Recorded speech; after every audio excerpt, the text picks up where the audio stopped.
नमस्कार मित्रों, सनातन को जानो यात्रा के इस मंच पर एक बार फिर आपका स्वागत है। आज एक विवादित विषय जो हम उठाने जा रहे हैं, जिस पर सोशल मीडिया में तमाम भ्रम भ्रांतियाँ फैलाई गई हैं और असंख्य वीडियो इस पर उपलब्ध हैं कि क्या भूत प्रेत वास्तव में होते हैं। कुछ वीडियो में बताया जा रहा है कि भूत प्रेत एक मानसिक रोग का लक्षण है, मतलब कि भूत प्रेत नहीं होते हैं। कुछ में बताया जा रहा है कि भूत प्रेत होते हैं जो कि बहुत नुकसानदायक सिद्ध होते हैं। तो इसमें जो मेन रूप से हमारा कहना है कि भूत प्रेत बिल्कुल होते हैं और इसकी वास्तविकता से इनकार नहीं किया जा सकता है। हाँ, यह अवश्य है कि भूत प्रेत भगाने के नाम पर आज भारत जैसे देश में तमाम तरह के पाखंड प्रचलित हैं, जिनका कि वास्तविकता से कोई सीधा संबंध नहीं है। इसलिए पाखंड को बढ़ावा ना देते हुए हमारा कहना यही होगा कि भूत प्रेत को माना जाए, लेकिन इसके उपचार हेतु जो अवैध तरीके अपनाए जाते हैं उनके पीछे उनका अनुसरण ना किया जाए, क्योंकि इससे न भूत प्रेत भागने वाले हैं और ना कोई लंबे समय में फ़ायदा होने वाला है। ये केवल ढोंग पाखंड की निशानी है, जो कि तरह तरह से वसूली करते हैं और इस रोग से, इस समस्या से जो पीड़ित हैं उनका भरपूर रूप से शोषण भी करते देखे जाते हैं। खास करके ढोंगी बाबा, तांत्रिक आदि इस पर काफ़ी लंबे समय से दुकानें भी चला रहे हैं। इसलिए पहले इसकी वास्तविकता को जानना चाहिए। इसलिए ही हमारा आज यहाँ पर वीडियो बनाना संभव हुआ, ताकि इस संबंध में जो भ्रम फैलाए गए हैं या जो उपचार के अवैध तरीके बनाए गए हैं उनसे सबको परिचित कराया जा सके। तो दोस्तों, जो भूत प्रेत है ये वास्तव में एक नकारात्मक ऊर्जाएं हैं, जो कि किसी इच्छा के कारण या किसी समस्या के कारण या किसी दुर्घटना के कारण अल्प समय में मृत्यु को प्राप्त हुई हैं, या अल्प समय के अतिरिक्त भी इन इच्छाओं को धारण करते हुए या तड़पते हुए इस अपने अंतिम अवस्था को प्राप्त हुए हैं।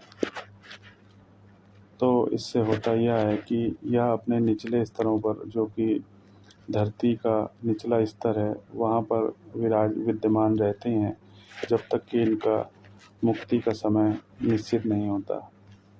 और इस दौरान कोई साधक साधनाएं या पैशाचिक शक्तियों के प्रयोग करता है या अपनी ऊर्जा पर नियंत्रण नहीं रखता है, तो यह नकारात्मक शक्तियाँ उसके शरीर पर प्रवेश करती हैं।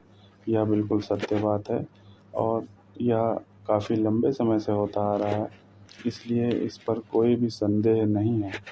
हाँ, इसके उपचार के जो तरीके हैं वो बहुत ही सरल हैं, इसलिए इनके पीछे किसी ढोंगी तांत्रिक बाबाओं के पीछे नहीं भागना चाहिए और इसके उपचार के साधारण और सरल तरीके कोई भी अपना सकता है। इसका एक उदाहरण यह देना चाहूँगा कि जिस प्रकार भारी वाहन के ब्रेक लगाने, जब तक उसमें ऊर्जा का संचार रहता है तब तक उसके ब्रेक काम नहीं करते, और जब उसको ऊर्जा मिलना बंद हो जाती है तो ब्रेक स्वतः ही पहिए को रोकने का प्रयास करते हैं। यही उदाहरण इस पर फिट बैठता है, क्योंकि जब हमारी शारीरिक ऊर्जा का स्तर निचला होता है या हमारे अंदर शारीरिक ऊर्जा की कमी होती है, केवल तब ही ये नकारात्मक ऊर्जाएं हमारे शरीर पर आरोपित होती हैं या आरोपित की जाती हैं।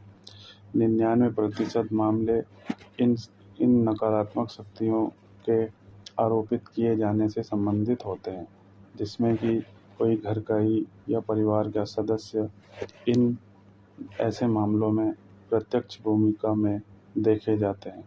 इसलिए पहले तो यह मानना ही बिल्कुल गलत है कि यह ऊर्जाएं हम पर अकारण ही हमला या आरोपित होती हैं। नहीं, यह ऊर्जाएं 99% मामलों में सदैव घर परिवार के ही सदस्यों या किसी जानकार व्यक्ति द्वारा ही आरोपित की जाती हैं।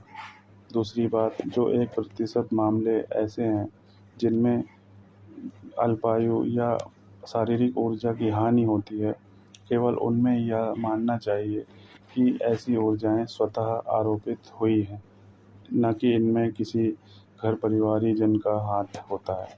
इसलिए इससे निपटने के लिए हमें सकारात्मक ऊर्जाओं की ओर बढ़ना चाहिए और एक सकारात्मक और उच्चतम स्तर की ओर आध्यात्मिक यात्रा की ओर चलना चाहिए और शरीर की ऊर्जा को बढ़ाने वाले कार्य करने चाहिए, जिससे कि जो नकारात्मक ऊर्जाएं हमारे रोम छिद्रों पर लगे रहते हैं, इससे निदान मिले और जो नकारात्मक ऊर्जाएं हैं उससे एक सुरक्षा चक्र का निर्माण हो, ताकि हम ऐसे व्यर्थ के ऊर्जाओं से दूर हो सकें और इसके नकारात्मक प्रभाव से बच सकें।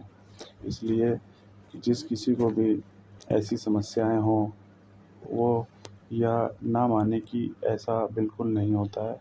बिल्कुल ऐसा होता है, क्योंकि जब तक हम बीमारी को स्वीकार नहीं करेंगे तब तक उसका उपचार असंभव है।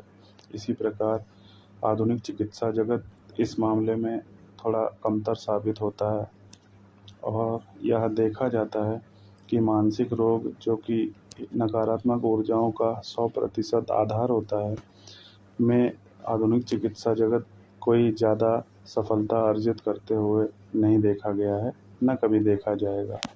एक आकलन के मुताबिक आप अपने आसपास किसी भी मानसिक रोगी को देख सकते हैं जो किसी भी बड़े चिकित्सक को दिखाया हो और बिना दवाओं के स्वतः ही वह स्वस्थ हो गया हो, बल्कि लंबे समय तक उपचार के नाम पर नशीली दवाओं का सेवन करवाया जाता है, जिससे कि अल्प लाभ तो मिलता है, लेकिन लंबे समय में शरीर काफ़ी तरह के रोगों का शिकार बन जाता है, इसमें कि हृदय रोग, किडनी रोग और लीवर रोग शामिल हैं।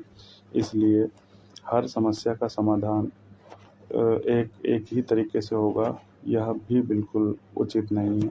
इसलिए ऐसी समस्याओं से पीड़ित व्यक्ति को इस ओर भी ध्यान देना चाहिए, भले ही वह आधुनिक चिकित्सा जगत द्वारा स्थापित सेवाओं का लाभ ले रहा हो, फिर भी उसे इस उपाय पर भी साथ देना चाहिए।